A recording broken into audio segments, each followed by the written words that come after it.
I have to give a huge shout out to Caressa McKnight because she sent me a tweet that came from Tariq Nasheed's page.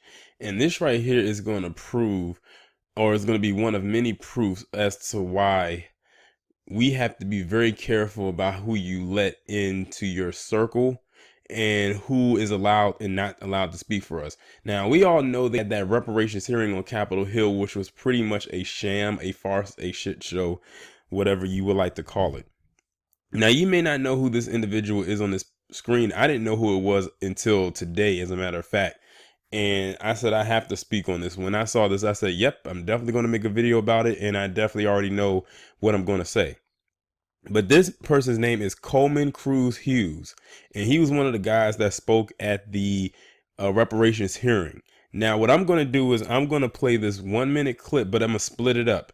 And what I want you to do is I want you to listen to what he says in the first part, then I'm going to pause it because he says something that really rubs me the wrong way, and I'm sure it's going to rub you the wrong way as well. And then I'm going to play, and once I get done talking about that, then I'm going to play the other half of the clip. So make sure you really pay close attention to what he says.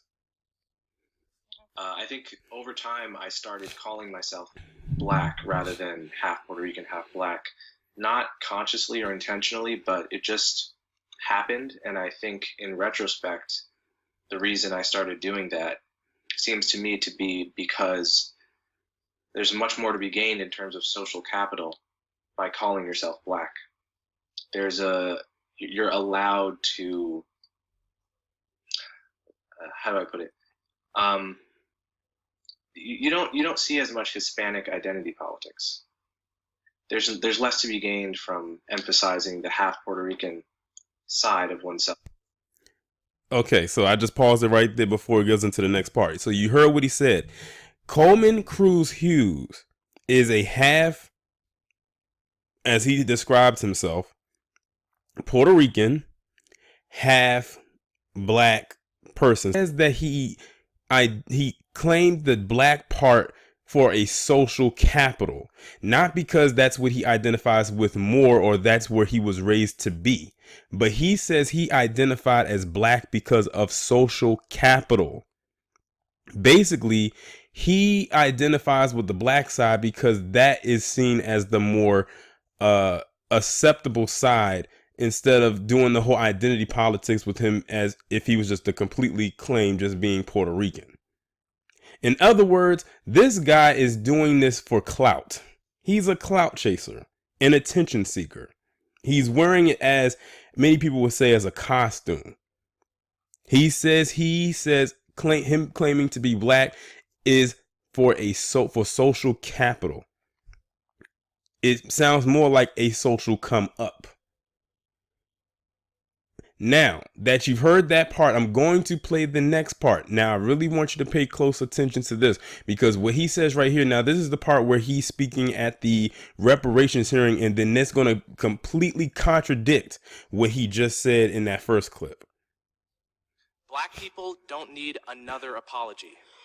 We need safer neighborhoods and better schools. We need a less punitive criminal justice system. We need affordable health care. And none of these things can be achieved through reparations for slavery. So you just heard that. You just heard that part right there. Now, if you heard it towards the end, you heard some people started to boo him. He said that we need this, we need that, we need this, and we need that, and then came back and said none of that can be achieved through reparations. Now, mind you, this is a guy who claimed that he was black, or claiming to be black, for a social capital. That right there should have let us know he was a turncoat from the start. But you know what? With who they had at that hearing, they did not have good and right representation there. And I said that in my video about Mitch McConnell. I touched on it a little bit before I went in on him. They did not have good representation there at all. And we know why. That was done intentionally. That was on purpose. That was no accident. They put the wrong people in place to speak on our behalf. And they put this guy up there. They propped him up there when he said that he identifies as black for a social capital. In other words, attention seeking and clout chasing. to the people who are foreign born, because as a matter of fact, I had somebody ask me or say they don't like ADOS because they discriminate against foreign born blacks. Well, this guy right here does not make that statement made look any more in I say good, in good taste, because he basically just slapped us in the face and then just revealed his true self at that hearing. He actually revealed his true self in that discussion. And also, when he was talking in that first clip, he wasn't making a regular video and putting it out there to address us. He was actually being talked to by another person, a black woman who is Jamaican born. She's a Jamaican. And somebody pulled a video that she made basically saying the same thing he did, talking about how we didn't need reparations. So what I'm trying to figure out here is, where in the world did these foreign-born black people get the gumption to try to tell us, people who are American descendants of slaves, who have a right to those reparations, and men have had a right to that for eons, come into our space and feel that they are our mouthpiece in telling us what we can and cannot receive? We know why they're doing it. It's because they're not going to be on the receiving end of it when we finally do get what is owed to us. And you know what? I peeped this when the whole ADOS thing happened, kicked off.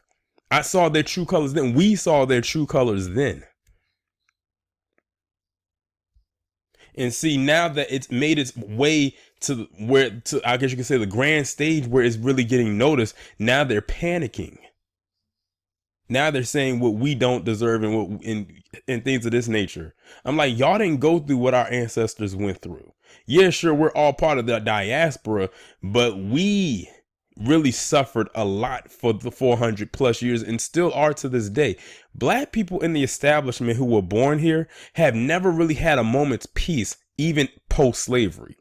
Because right after slavery, you had to go through Reconstruction. After Reconstruction, you had Jim Crow. And then after Jim Crow, you had the crack era. We really never really experienced any type of freedom in the establishment. And all we want is what is owed to us. And it's so many stumbling blocks in the way for us to try to get what it is that is rightfully owed to us. Always have people questioning or saying, it's been so long ago, how will we know who is and who isn't? Well, I already know who isn't. This individual right here. I don't care. At this point, when he said what he said, I don't care if he is half ADOS on. I don't know whose side it would be on. He just basically said that what he put down and what he listed cannot be achieved through reparations, or we shouldn't receive it.